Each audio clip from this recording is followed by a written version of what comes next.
There you have it. The New York Knicks are your Eastern Conference champions. Result that not many are shocked by, but the way we got here is the real shocking part. We go back to the first round, the series against Atlanta, being down 2-1 with CJ McCollum having just a great, phenomenal series. And just like that, this flip switches, winning three straight, winning game five by 50, going against a sneaky Philadelphia team, a team that many had coming out of the East as a dark horse pick after upsetting Boston. But they go in, they sweep them. They sweep Cleveland in dominant fashion after coming back in game one, where they were down by 20 in the fourth quarter, and they still find a way to win the game by double digits. They are now the fourth team all time to enter the finals on an 11-game winning streak, where two of the three teams that did it before were not only champions, but those are dynasties. We're talking about the Warriors with Katie and Curry, and the um the 0-1 Lakers with Shaq and Kobe. They find themselves in elite company here. And it's just the way they got here, just so insane. We just came back from a game four where at halftime inside the NBA is making fun of Cleveland for giving up. If you guys didn't see the graphic, the Urban Dictionary graphic that Inside the NBA pulled up, it's humiliating for Cleveland. Humiliating. And I don't want to focus too much on the negatives, but we really need to get into Cleveland. Just the horrible adjustments all series. I don't know how it takes you to game four to realize that Dean Wade was not a good matchup in the series to be starting. And I think Kenny Atkinson finally realized that this game, as he only played, I think, 11 minutes today. And it all came down to the switches. Teams have been bullying Jalen Brunson all series long, all season long on defense. It's, the easiest way to go up against New York. And when they had switches of Dean Wade, being guarded by Brunson, well, he's not a liability anymore because Dean Wade doesn't do anything offensively. So today they finally adjusted, but it just didn't work. It really did seem like they gave up. It was funny. They were interviewing Mike Brown in the post game, and what do you have to say? I have it pull up. He was talking. He was shot 65 points off of offensive rebounds and fast break points. He said himself he's never seen it. It's humiliating. And Cleveland really hasn't made it any better for themselves in the press. Kenny Atkinson talking about, well, two of the three games we won analytically, and then James Harden saying, "Yeah, I think we were the better team."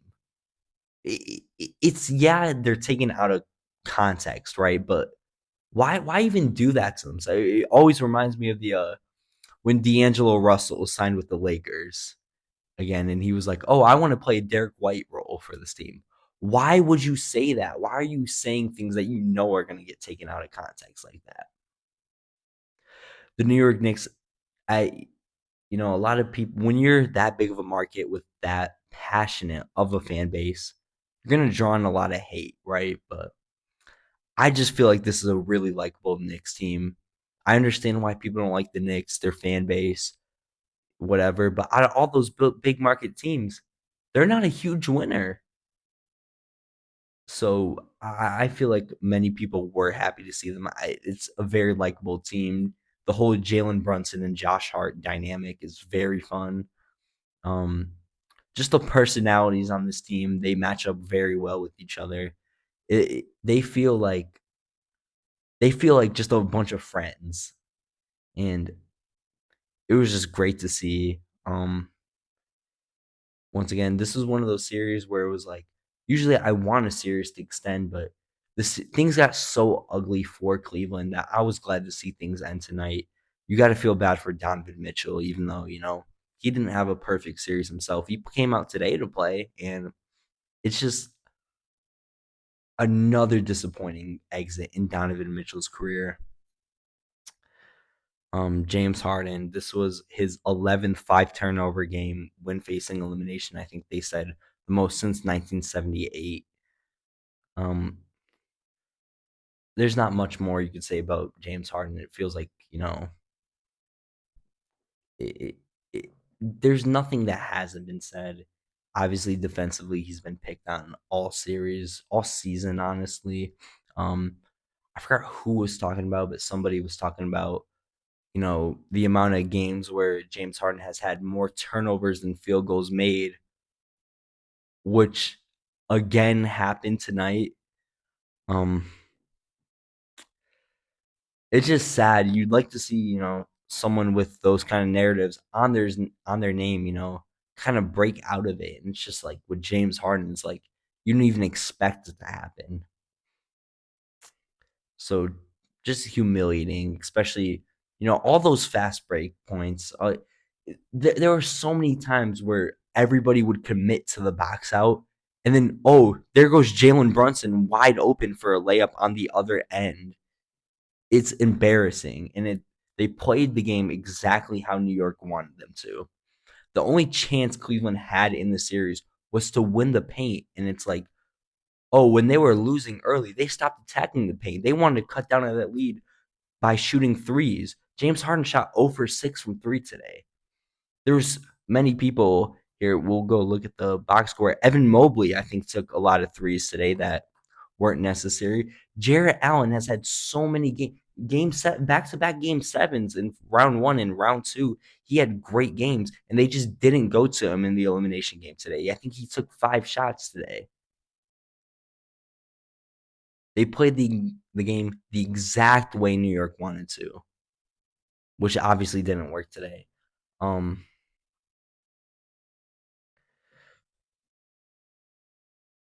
and then we can get into offseason talk for Cleveland.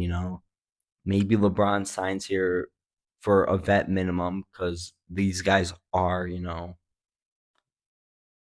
high. They currently have the highest salary cap in the NBA. They're paying so many guys money, so maybe LeBron signs here for a vet minimum, or maybe they have extra money to spend if James Harden declines his player option.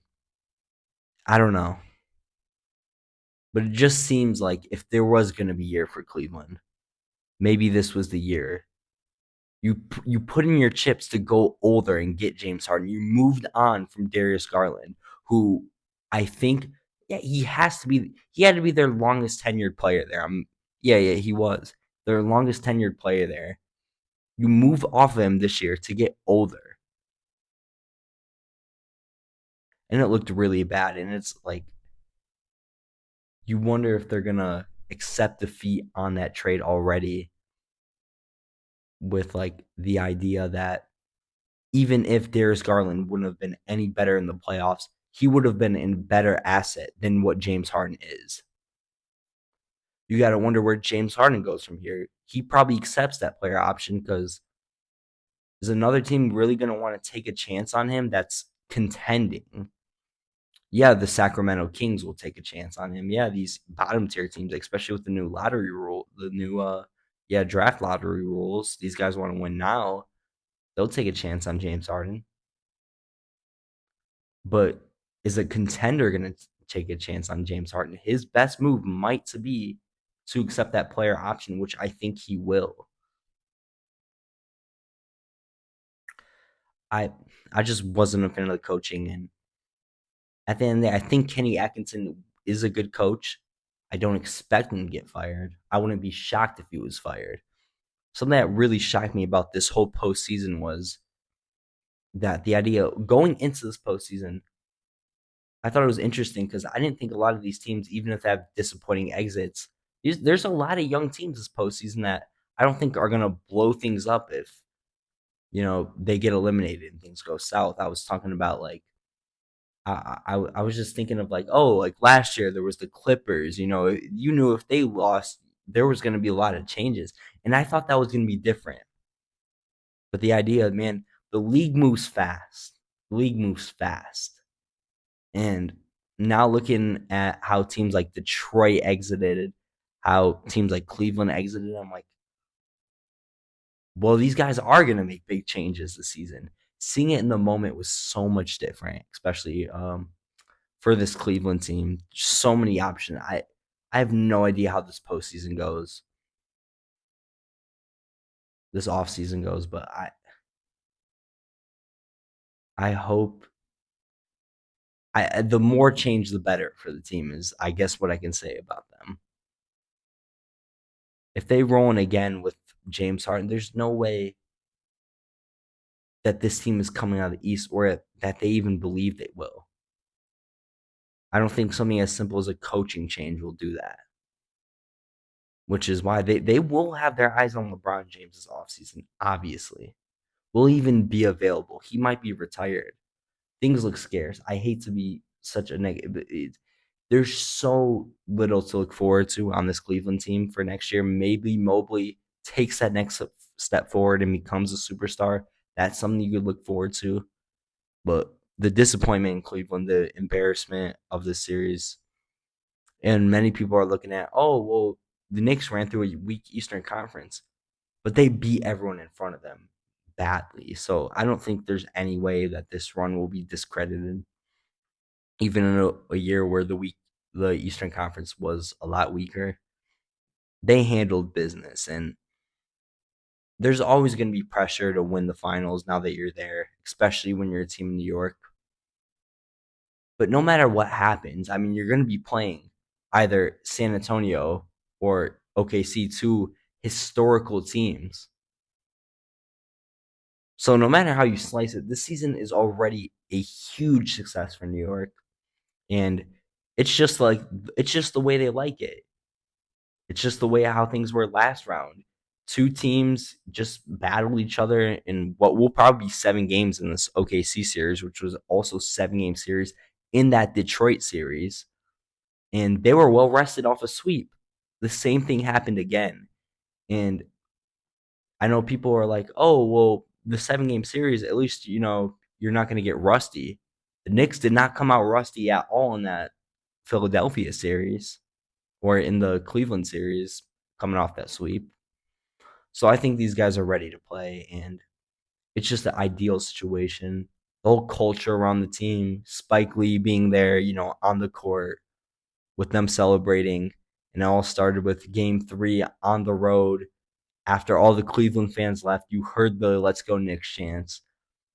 And then today, after all the fans left, you saw the huge sections of Knicks fans.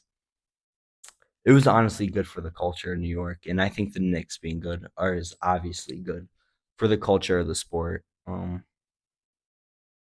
Looking at the other end, it's I think the Knicks are 1-1 against San Antonio. They beat them this year, a fully healthy San Antonio team, in a game where Karl Anthony Towns, he had, I think, Towns and Josh Hart, I know, were in double-digit rebound figures. So, I know there was a lot of matchup concerns about that series if they run into San Antonio, but I think they stand a good chance in that one, especially what they showed in the game. They blew them out in the one that they won. Uh, and then the OKC, they're 0-2 against OKC this year. But once again, one of those games is like a 3-point game. Um, so I think they match up decently against other teams. It's going to be interesting to see, like, oh, how Brunson's going to be used, especially if they play, OKC, because it's not like there's someone, weak enough they could put him on. They'll probably put him on Lou Dort, I'm guessing. I don't know. I need to study the matchups. We have to see who they're going to end up playing. But either way, I don't see it being a sweep. I don't see it being a blowout. I think the Knicks match up well with whoever they play in. What these playoffs have taught us is expect the unexpected. These guys can really come in and pull it off this win. But yeah, that's about all I have for this Knicks series.